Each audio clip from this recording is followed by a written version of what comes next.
Catatan 1. Yehua. Nama Allah adalah Yehua, dan artinya adalah Ia menyebabkan menjadi.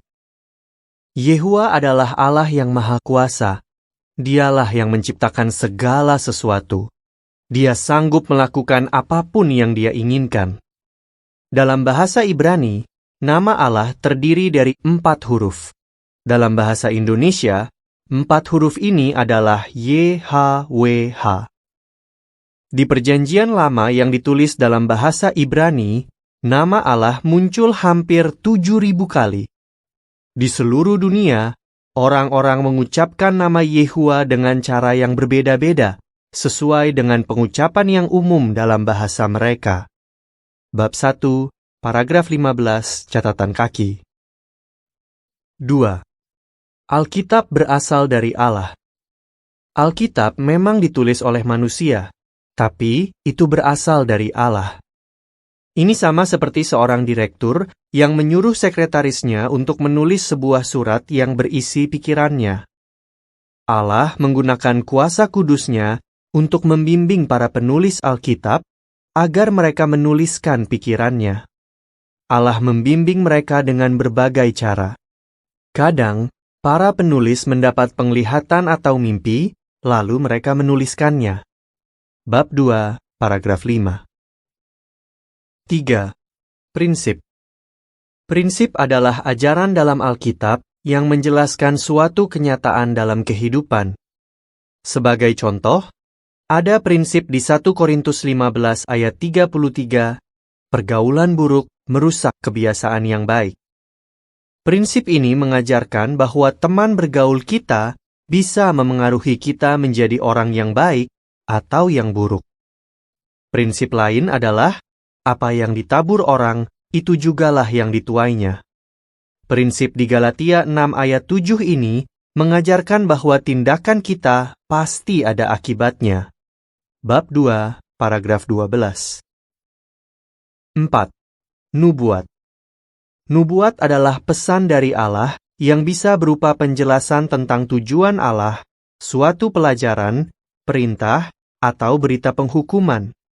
Nubuat bisa juga berupa pesan tentang peristiwa yang terjadi di masa depan.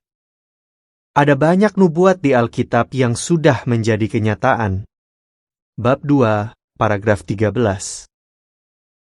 5. Nubuat tentang Mesias. Banyak nubuat Alkitab tentang Mesias terjadi dalam diri Yesus. Lihat kotak Nubuat tentang Mesias. Bab 2, paragraf 17, catatan kaki. Nubuat tentang Mesias berasal dari suku Yehuda. Kejadian 49 ayat 10, Lukas 3 ayat 23-33. Dilahirkan perawan. Yesaya 7 ayat 14, Matius 1 ayat 18-25. Keturunan Raja Daud. Yesaya 9 ayat 7, Matius 1 ayat 1, dan ayat 6-17. Yehua mengakui Yesus sebagai putranya. Mazmur 2 ayat 7, Matius 3 ayat 17. Banyak orang tidak percaya bahwa Yesus adalah Mesias. Yesaya 53 ayat 1, Yohanes 12 ayat 37 dan 38. Masuk ke Yerusalem dengan menunggangi keledai. Zakaria 9 ayat 9, Matius 21 ayat 1-9. Dihianati oleh sahabatnya. Mazmur 41 ayat 9, Yohanes 13 ayat 18, dan ayat 21-30. Dihianati demi 30 keping perak.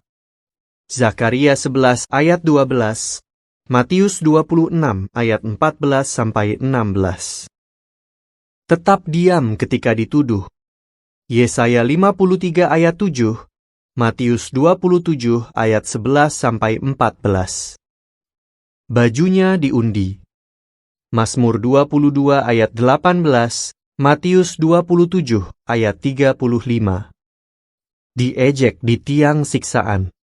Mazmur 22 ayat 7 dan 8, Matius 27 ayat 39-43. Tidak satu pun tulangnya dipatahkan. Mazmur 34 ayat 20, Yohanes 19 ayat 33 dan 36. Dikubur di kuburan orang kaya. Yesaya 53 ayat 9, Matius 27 ayat 57 sampai 60. Kebangkitannya. Mazmur 16 ayat 10, Kisah 2 ayat 24 dan 27. Dibangkitkan ke surga dan berada di sebelah kanan Allah.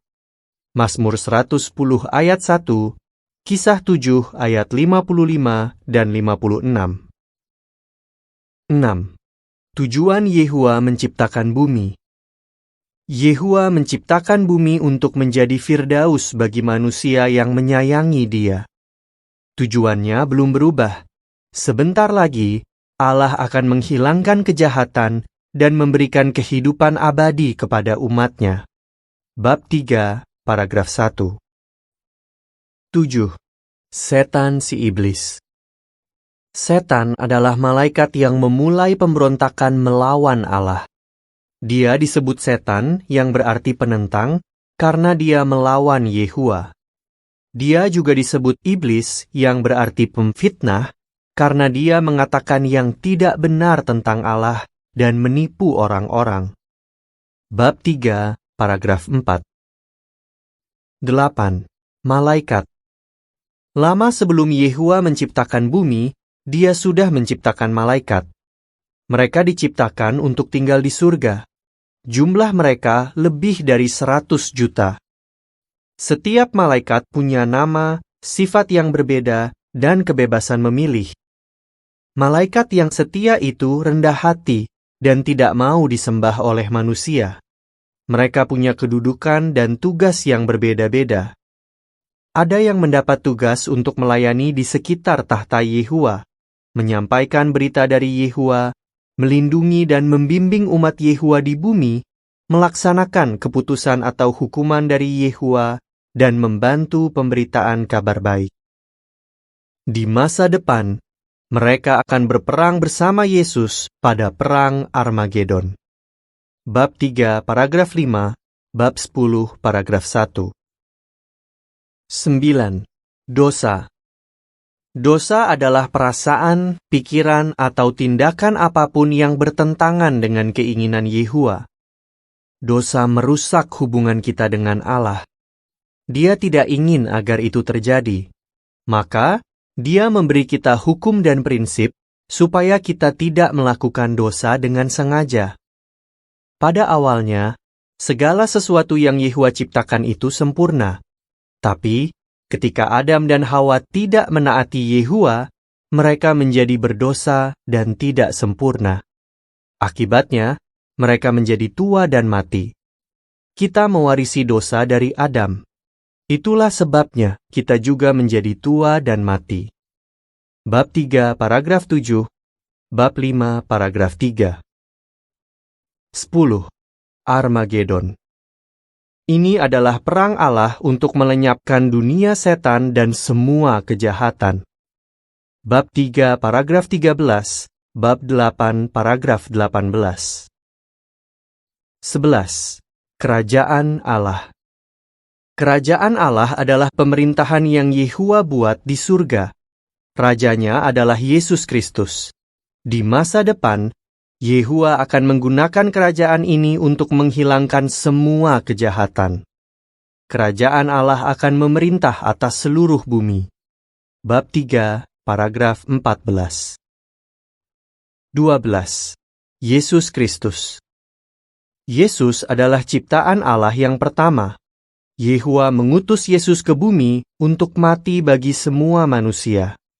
Setelah Yesus dibunuh, Yehua membangkitkannya.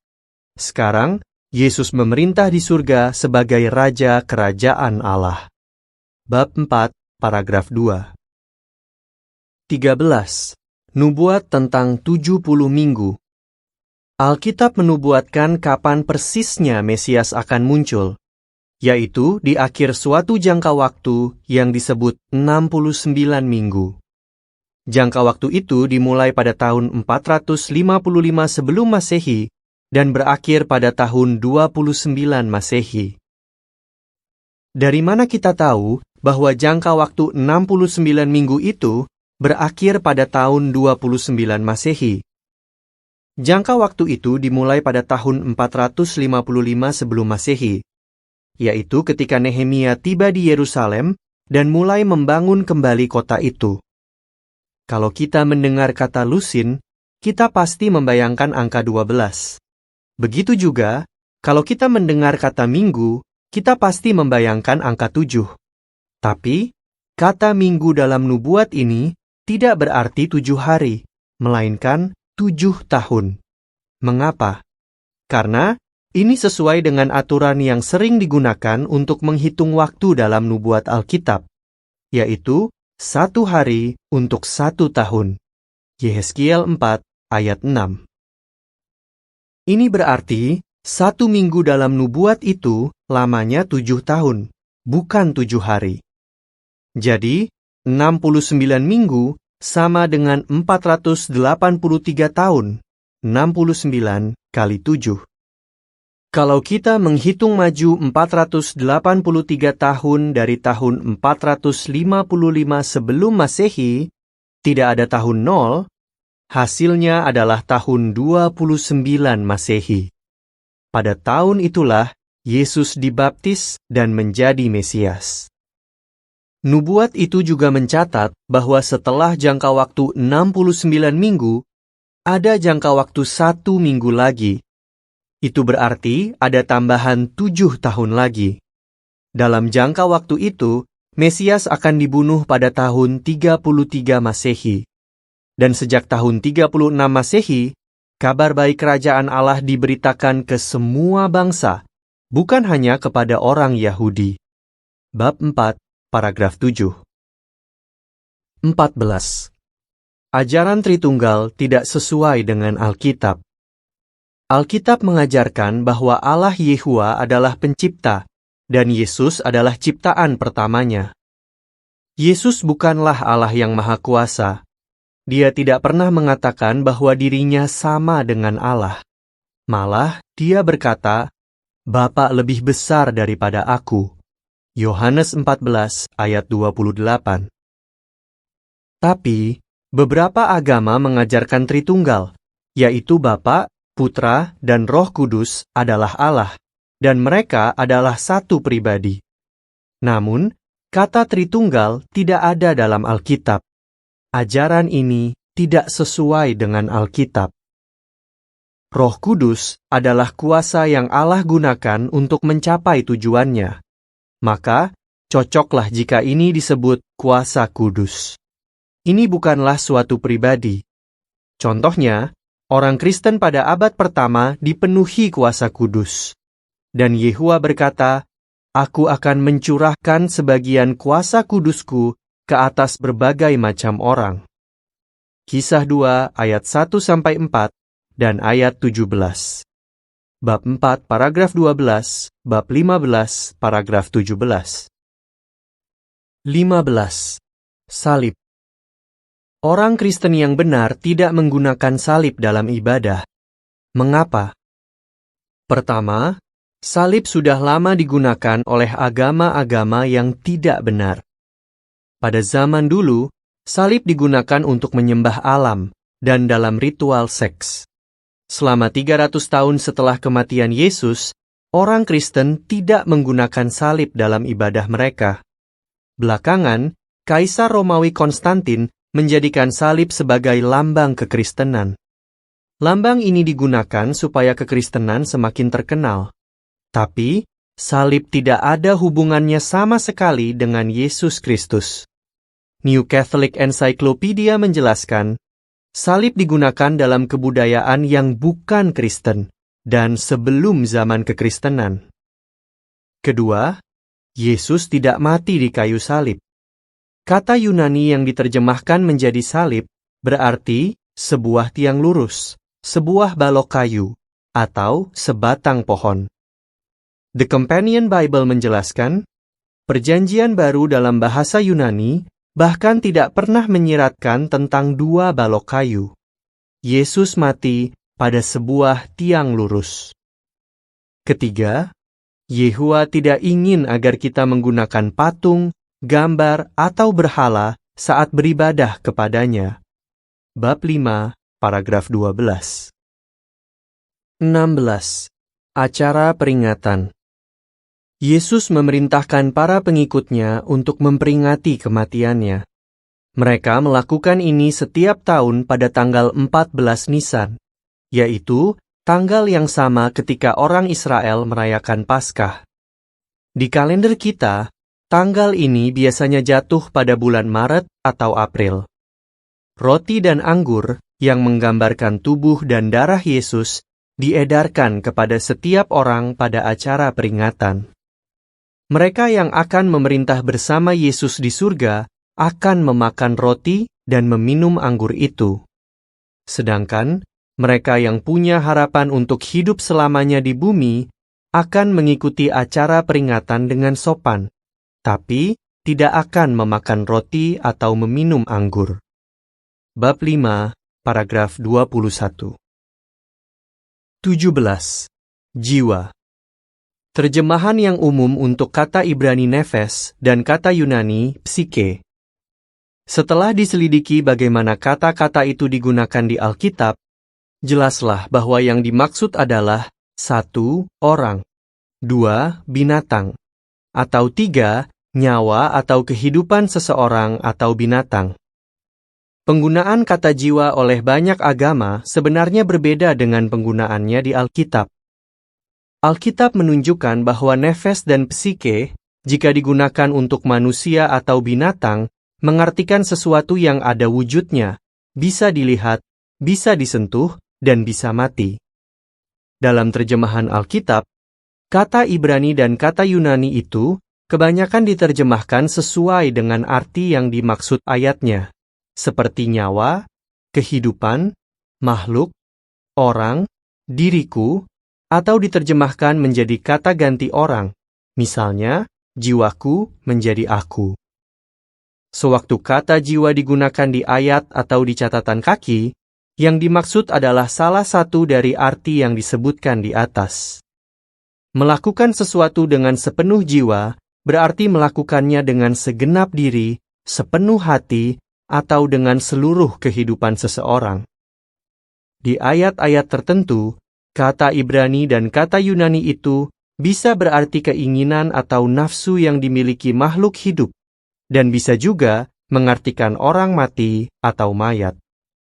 Bab 6, paragraf 5, catatan kaki. Bab 15, paragraf 17. 18. Roh. Berasal dari kata Ibrani ruah dan kata Yunani pneuma. Sebenarnya, arti dasar kedua kata ini adalah napas.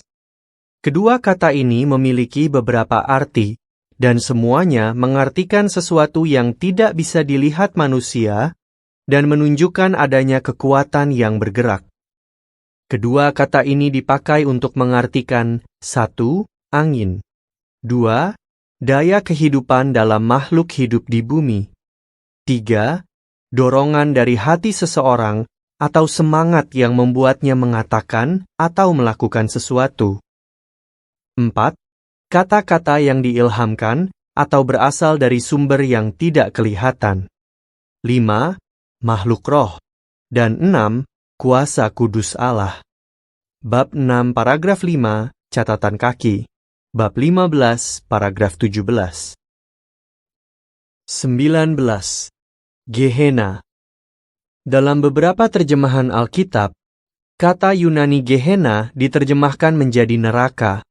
Tapi, Gehenna adalah nama sebuah lembah dekat Yerusalem, tempat untuk membuang dan membakar sampah. Pada zaman Yesus, tidak ada bukti yang menunjukkan bahwa manusia atau binatang disiksa atau dibakar hidup-hidup di lembah itu. Jadi, Gehenna bukanlah suatu tempat untuk menyiksa dan membakar orang mati untuk selamanya. Sewaktu Yesus berbicara tentang orang-orang yang akan dilempar ke Gehenna, Yesus memaksudkan bahwa orang-orang ini akan binasa selamanya. Bab 7, paragraf 20. 20. Doa Bapa Kami. Ini adalah doa yang Yesus ajarkan kepada murid-muridnya. Yesus mengajar kita untuk mendoakan beberapa hal ini. Disucikanlah namamu. Kita berdoa agar Yehova membersihkan namanya atau reputasinya dari semua fitnah. Hasilnya, semua yang ada di surga dan di bumi akan menghormati dan memuliakan nama Allah. Datanglah kerajaanmu. Kita berdoa agar kerajaan Allah menghancurkan dunia setan yang jahat, memerintah atas seluruh bumi, dan membuat bumi menjadi Firdaus.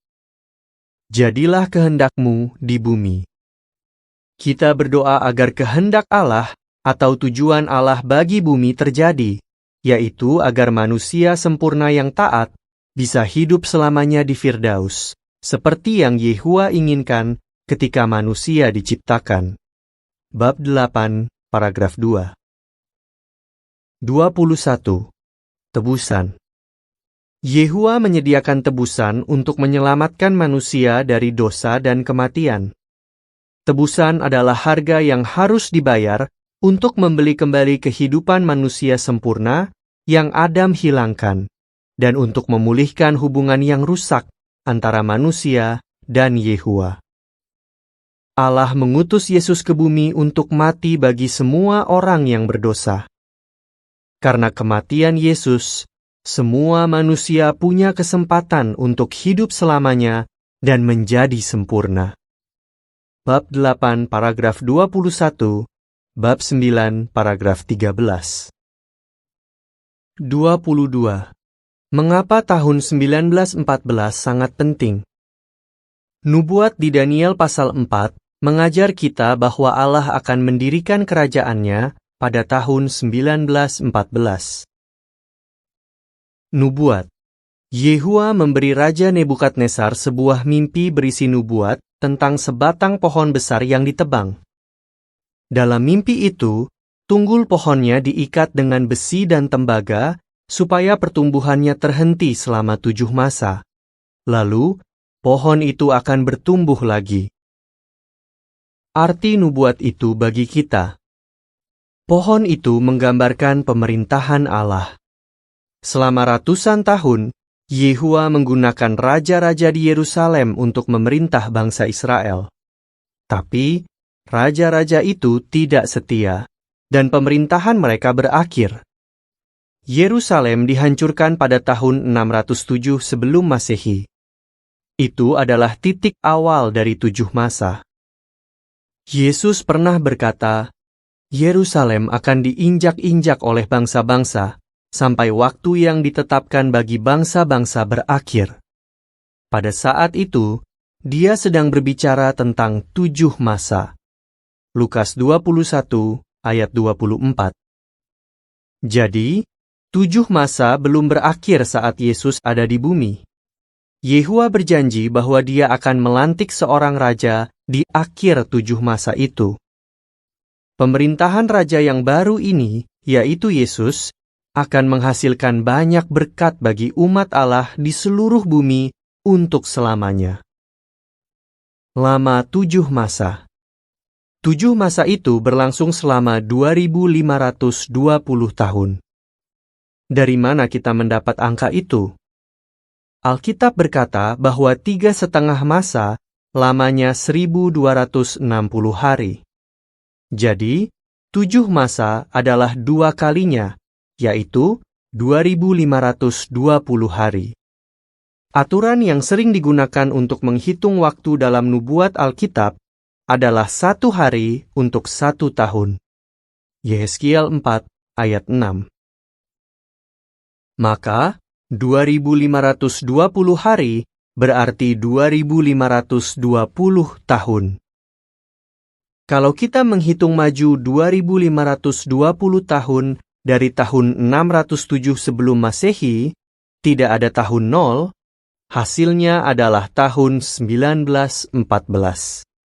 Pada tahun itulah Yehova menjadikan Yesus, Sang Mesias, sebagai raja dari kerajaan Allah di surga. Bab 8, paragraf 23. 23. Mikael sang pemimpin malaikat. Alkitab memberitahukan bahwa hanya ada satu pemimpin malaikat, dan namanya adalah Mikael. Allah memiliki pasukan malaikat yang setia, dan pasukan itu dipimpin oleh Mikael. Wahyu 12 ayat 7 mengatakan, Mikael dan malaikat-malaikatnya berperang melawan naga itu dan malaikat-malaikatnya. Buku Wahyu mengatakan bahwa Yesus adalah pemimpin dari pasukan itu. Jadi, Mikael adalah nama lain Yesus. Bab 9, paragraf 4, catatan kaki. 24. Hari-hari terakhir. Istilah ini memaksudkan suatu masa ketika dunia setan tidak lama lagi akan dihancurkan oleh kerajaan Allah. Pada masa itu, terjadi berbagai peristiwa yang penting di bumi. Istilah yang mirip, seperti penutup zaman ini dan kehadiran Putra Manusia, digunakan dalam Alkitab untuk memaksudkan masa yang sama. Matius 24 ayat 3, 27, dan 37. Hari-hari terakhir dimulai ketika kerajaan Allah berdiri di surga pada tahun 1914 dan berakhir sewaktu dunia setan dihancurkan pada Perang Armagedon. 2 Petrus 3 ayat 3, bab 9, paragraf 2. 25. Kebangkitan. Kebangkitan terjadi ketika orang yang telah mati dihidupkan kembali oleh Allah. Ada 9 kebangkitan yang dicatat dalam Alkitab. Elia, Elisa, Yesus, Petrus, dan Paulus pernah membangkitkan orang mati. Hal menakjubkan ini bisa terjadi karena kuasa Allah. Yehua akan menghidupkan kembali orang-orang yang benar maupun yang tidak benar untuk hidup di bumi. Kisah 24 ayat 15. Alkitab juga menyebutkan tentang kebangkitan ke surga. Orang-orang yang dibangkitkan untuk tinggal bersama Yesus di surga adalah orang yang dilantik atau dipilih oleh Allah. Bab 9, paragraf 13. 26. Spiritisme. Spiritisme adalah upaya untuk berkomunikasi dengan makhluk roh. Biasanya, ini dilakukan secara langsung, melalui dukun, atau melalui paranormal. Orang yang melakukan ini tertipu dengan ajaran bahwa ketika seseorang mati, arwahnya akan keluar dan menjadi hantu. Roh-roh jahat juga menggunakan cara-cara lain untuk membuat manusia melanggar perintah Allah. Misalnya, mereka memakai astrologi, ramalan, sihir, tahayul, dan hal-hal gaib untuk menipu manusia. Mereka juga menggunakan buku, majalah, zodiak atau ramalan bintang, film, poster, atau bahkan lagu. Tujuannya adalah untuk membuat roh-roh jahat, sihir, dan hal-hal gaib kelihatan menarik dan tidak berbahaya. Ada juga banyak tradisi pemakaman yang berhubungan dengan roh-roh jahat, seperti berdoa atau sembahyang untuk orang mati, memberikan persembahan kepada orang mati, dan mengadakan upacara kematian. Biasanya, orang-orang menggunakan narkoba atau rokok ketika memanggil roh-roh jahat. Bab 10, paragraf 10, bab 16, paragraf 4. 27. Hak Yehua untuk memerintah. Yehua adalah Allah yang Maha Kuasa, dan Dia menciptakan seluruh alam semesta. Jadi, segala sesuatu adalah miliknya. Itulah sebabnya hanya Dia yang paling berhak memerintah atas ciptaannya. Dia telah membuat hukum-hukum untuk setiap ciptaannya. Yehua juga berhak memilih pribadi lain untuk menjadi penguasa. Kita mendukung hak Allah untuk memerintah jika kita menyayangi dan menaatinya. Bab 11, paragraf 10. 28. Aborsi. Aborsi atau pengguguran kandungan adalah tindakan yang sengaja dilakukan untuk membunuh bayi yang belum lahir. Ini bukanlah kecelakaan atau reaksi alami dari tubuh manusia. Sejak pembuahan, seorang bayi sudah menjadi manusia dan bukan hanya bagian lain dari tubuh ibunya. Jadi, aborsi sama dengan pembunuhan. Bab 13, paragraf 5. 29. Transfusi darah. Proses memasukkan darah utuh atau salah satu dari 4 bagian utamanya ke dalam tubuh seseorang. Darah ini bisa jadi adalah darah orang itu sendiri yang sudah disimpan atau darah orang lain. 4 bagian utama darah adalah plasma darah, sel darah merah, sel darah putih, dan trombosit. Bab 13, paragraf 13. 30. Disiplin. Dalam Alkitab, kata disiplin atau didikan tidak hanya berarti hukuman. Sewaktu kita didisiplin, kita diajar dan dikoreksi. Yehua tidak pernah berlebihan atau kejam sewaktu memberikan disiplin. Yehua memberikan teladan yang bagus bagi orang tua. Disiplin yang dia berikan sangat bermanfaat, sampai-sampai seseorang bisa mencintai disiplin atau didikan. Yehua menyayangi umatnya, dan dia melatih mereka. Dia mengajar mereka, sehingga cara berpikir yang salah bisa diluruskan. Hasilnya, umatnya bisa berpikir dan bertindak dengan cara yang sesuai dengan tujuannya. Ketika orang tua mendisiplin anak, mereka perlu menjelaskan mengapa anak mereka perlu taat. Ini juga berarti mereka perlu mengajar anak mereka untuk menyayangi Yehua, menyukai Alkitab, dan memahami prinsip-prinsipnya. Bab 14, paragraf 13. 31. Roh-roh jahat. Mereka adalah makhluk jahat yang tidak kelihatan dan punya kekuatan yang melebihi manusia. Roh-roh jahat tadinya adalah malaikat yang baik. Mereka menjadi jahat saat mereka melawan Allah dan tidak taat kepadanya. Mereka ikut dengan setan untuk menentang Yehua. Bab 16, paragraf 4.